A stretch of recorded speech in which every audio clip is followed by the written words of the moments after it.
Science and technology, pollution and forest and environment, pollution, panchayat Raj శాఖలో ప్రత్యేకించి rural water works దాని review, అలాగే pollution గురించి రివ్యూ చేశాను. ముందు పాత్రిక సోదరులకి మీ ఆధ్వర్యంలో ఎందుకు ఈ పొల్యూషన్ ఈ రివ్యూ మీటింగ్ జరగాలని మీరు కోరుకున్నారు. కానీ బేసిక్ నార్మ్స్ ఐఎన్పిఆర్ చేస్తాను. కానీ క్లోజ్ డోర్ మీటింగ్స్ మెయిన్ క్యాపిటల్లో చేసినా కానీ క్లోజ్ డోర్ మీటింగ్స్ కొన్నిసార్లు మీడియా ముందు మాట్లాడే, but it is on record, everything is on record. అంతే తప్ప మిమ్మల్ని ఈ పార్ట్ ఆఫ్ ద ప్రాసెస్లో మిమ్మల్ని బయట పెట్టాలని ఇక్కడ లేదు. ఎందుకంటే this live from INPR side నుంచి ఉంది, బయటికి ఆ ఫీల్డ్ వస్తూనే ఉంది. ఈ రివ్యూలో మేజర్లీ ఒకటి మనకి జల్ జీవన్ మిషన్ సంబంధించి కానీ ఎలా ఉన్నాయి, పంచాయతీలు ఎన్ని పంచాయతీలకు నీళ్ళు వస్తున్నాయి సరిగ్గా, జల్ జీవన్ మిషన్ ఎంతవరకు సక్రమంగా అమలైంది, ఇలాంటివన్నీ రివ్యూ చేస్తున్నప్పుడు ఒకటి మటుకు కొంచెం ఇంట్రెస్టింగ్ అనిపించింది. ఏంటంటే దీంట్లో ఇన్ని సంవత్సరాలు పంచాయతీలకు నిధులు రావట్లేదు,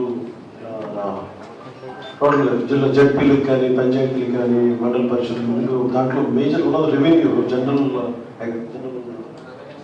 జనరల్ రెవెన్యూ సోర్సెస్లో వాళ్ళకి ఒకటి స్థానికంగా వారి గ్రావెల్ అక్కడ తీసినా కానీ లేదంటే మట్టి తీసినా కానీ ఇసుక లేదు ఖనిజంలో ఉంటే దానికి సంబంధించిన మనకి పన్ను కొంత భాగం తగలేదు. ఉమ్మడి గోదావరి జిల్లా నుంచి తూర్పు గోదావరి జిల్లా నుంచి దాదాపు 1000 కోట్లు ఈ నివేదికలో మాకు అర్థమైంది ఏంటంటే కేవలం ఇసుక మీద, ఇంకా డీటెయిల్ రిపోర్ట్ కాదు, జస్ట్ కేవలం ఇసుక మీద ఉమ్మడి గోదావరి జిల్లాలోనే కలెక్టర్ గారు కూర్చొని ఆయన అనుభవాన్ని తీసుకొని మా అర్థమైంది ఏంటంటే 1000 కోట్లు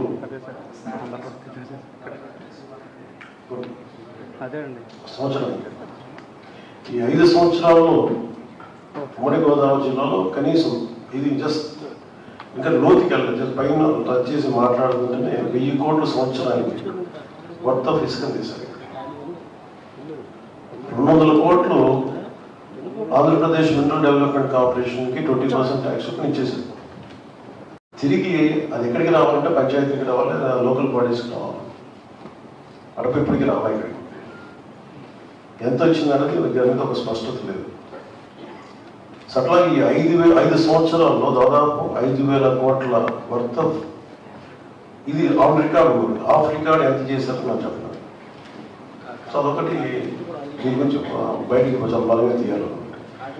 దాదాపు పంచాయతీలు ఉమ్మడి తూర్పుగోదావరి జిల్లా పంచాయతీలు కానీ లోకల్ బాడీస్కి దాదాపు 1000 కోట్లు ఆంధ్రప్రదేశ్ మినరల్ డెవలప్మెంట్ కార్పొరేషన్ నుంచి వాళ్ళ ఇది రావాలి. ఆ ఫండ్స్ ఇటువైపు పంచాయతీకి రావాల్సింది. రోడ్లు వేయాలన్నా, శానిటేషన్ వేయాలన్నా, ఈరోజు 40 పంచాయతీల్లో దాదాపు 53 పంచాయతీలు, ఉదాహరణకు పిఠాపురం తీసుకుంటే 40 పంచాయతీల పైన సక్రమంగా తాగునీటి సౌకర్యాలు, దేనికంటే అక్కడ స్థానిక నిధులు లేవు దానికి.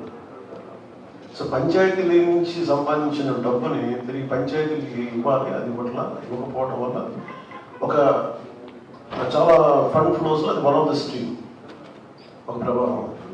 అట్లా చాలా మల్టిపుల్గా చూస్తూ ఉంటే చాలా మల్టిపుల్ ఫ్లో ఈ ఫండ్ రైజింగ్లో చాలా ఇబ్బందులు ఉన్నాయి, సరిగ్గా చేయలేదు. సో వీటన్నిటిని కొంచెం డీటెయిల్గా చేసుకుని దీనికి ప్రాపర్ రిపోర్ట్ మీకు ఒక 45 గంటల్లో కలెక్టర్ షణ్ముగం గారిని మాకు నివేదిక ఇస్తుంది. టేక్ ఇట్ ఫార్వర్డ్ క్యాబినెట్ మీకు కూడా తెలియజేస్తాం. అలాగే ఇంకోటి ఏపీ ఫారెస్ట్ మీద ముఖ్యంగా వచ్చిన రివ్యూ ఏంటంటే ఈ హోప్ ఐలాండ్ ఇది రెగ్యులర్ టూరిజం స్పాట్లా కాకుండా దీన్ని చాలా ఎకో సెన్సిటివిటీని కాపాడుకుంటూ అక్కడున్న మడ అడవుల్ని కాపాడుకుంటూ అక్కడున్న జీవాలని జలజీవాలను కాపాడుకుంటూ అక్కడ ఉన్న ఫ్లోరా అండ్ ఫౌనాను కాపాడుకుంటూ దాన్ని ఎలా చేయాలనేది ఒక ఎకో టూరిజం మీద ఆ నేపథ్యంలో దాన్ని జాగ్రత్తగా కాపాడుకోవాలి. దాని మీద ఒక బలమైన ప్రజెంటేషన్ జరిగింది. దాన్ని ముందుకు తీసుకెళ్తాం. అలాగే స్మార్ట్ సిటీకి సంబంధించి కొంత బ్యూటిఫికేషన్ ఆఫ్ ద సిటీ అంటే ఎంపీ శ్రీ ఉదయ్ శ్రీనివాస్ గారు వారికి తెలియజేశాను. అది తెలియజేసింది కూడా ఏంటంటే కూర్చోబెట్టి మన కాకినాడ కొన్ని ప్రత్యేకమైన ప్రాజెక్ట్స్లో ఎకో టూరిజం సంబంధించి కానీ లేదంటే సెంట్రల్ మనకి జలజీవన్ మిషన్లో రావాల్సిన నిధులు కానీ ఇవన్నీ ప్రత్యేకంగా కేంద్ర ప్రభుత్వం దృష్టికి తీసుకెళ్ళమని వారిని కూడా దీంట్లో పాల్గొనడం జరిగింది. ఏవైతే పాయింట్స్ రేస్ చేసామో ఆయన ఎప్పుడు రాజధానికి వెళ్ళినా మనకి దేశ రాజధానికి ఢిల్లీకి వెళ్ళి అక్కడ వారి దృష్టికి తీసుకెళ్తాం.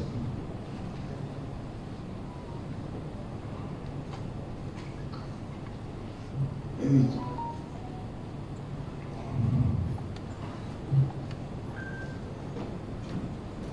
అలాగే ముఖ్యంగా పొల్యూషన్కి సంబంధించి ఒక నివేదిక ఇవ్వడానికి స్థానిక పొల్యూషన్ కంట్రోల్ బోర్డు నుంచి అంటే ఇండియా భారతదేశం ప్రపంచ దేశాలకి కమిట్ అయ్యాం. మనం ఏం కమిట్ అయ్యాం? మేము కార్బన్ ఎమిషన్స్ని తగ్గిస్తాం. ప్రతిసారి ఈ వాతావరణం వేడెక్కిపోతుంది, భూతల వాతావరణం ఉపరితల వాతావరణం వేడెక్కిపోతుంది. దీనివల్ల క్లైమేట్ చేంజెస్ వస్తున్నాయి. మనకేం కాదు అనుకున్నాం. కానీ ఈ రోజున పిఠాపురం నియోజకవర్గ దాని నిదర్శనం. ఉప్పాడ కాకినాడ రోడ్లు చూస్తే ప్రతిసారి సముద్రం ముందుకు వచ్చేస్తుంది, భూమిని తీసేసుకుంటూ ఉంది, చేస్తూ ఉంది. ప్రతి సంవత్సరం కనీసం 20 అడుగులు, 20 అడుగులు, ఎందుకంటే ఒక 2 సంవత్సరాలు చేసిన ఆ ఇల్లు ఉండట్లేదు, ముందుకు వచ్చేస్తూ ఉంది. కనీసం నాకు తెలిసి మనం మాట్లాడుతూ ఉంటే సంవత్సరంలోనే ఎకరం ముందుకు వచ్చేసింది. సో మనకి ఈ క్లైమేటిక్ చేంజెస్ ఎలా ఇంపాక్ట్ ఉన్నాయి అనేది మనం చూడొచ్చు. అలాగే హోప్ ఐలాండ్లో కూడా అదే చూడొచ్చు. సో ఆంధ్రప్రదేశ్ భవిష్యత్తులో తలమానికంగా ఉండాలి అన్ని రాష్ట్రాలకి, భారతదేశంలోని అన్ని రాష్ట్రాలకి క్లైమేట్ చేంజ్లో చాలా తలమానికంగా ఉండాలి. సో దాంట్లో భాగంగానే జనసేన తీసుకున్న ఈ ఫారెస్ట్, ఎన్వైరన్మెంట్, పొల్యూషన్ ఇవన్నీ కూడా మేము చాలా లోతుగా అధ్యయనం చేసి అవగాహన చేసుకుని తీసుకున్నాం. సో దాంట్లో బాగా మేము ఏం కోరుకున్నాం అంటే వారి సంబంధిత పొల్యూషన్ కంట్రోల్ అధికారులు కూడా ఏం చెప్పిందంటే పొల్యూషన్ నామ్స్ గురించి మాట్లాడుతాం. రైట్ ఫ్రమ్ అని ఇది ఇబ్బంది పెట్టడానికి, పారిశ్రామికులకు ఇబ్బంది పెట్టడానికి కాదు, కానీ ఒక కన్సర్న్ తెలియజేయడం. అది రాత్రికి రాత్రి ప్రభుత్వం it is not to enforce the law, it is entrepreneurs to industries to understand okay what is the impact of it. Global ఎమిషన్స్కి మనం ఎంత ఇంపాక్ట్, మన కాంట్రిబ్యూషన్ ఎంత ఉంది, సో దీన్ని ఎలా చేయాలనేది మేమందరం భాగస్వామ్యం కావాలి అనే దాంట్లోనే ఈ రివ్యూ జరిగింది. అలాగే కొన్ని పర్టికులర్ కంపెనీస్ కొంచెం ఇబ్బంది ఏదైనా ఉంది వీటిలో,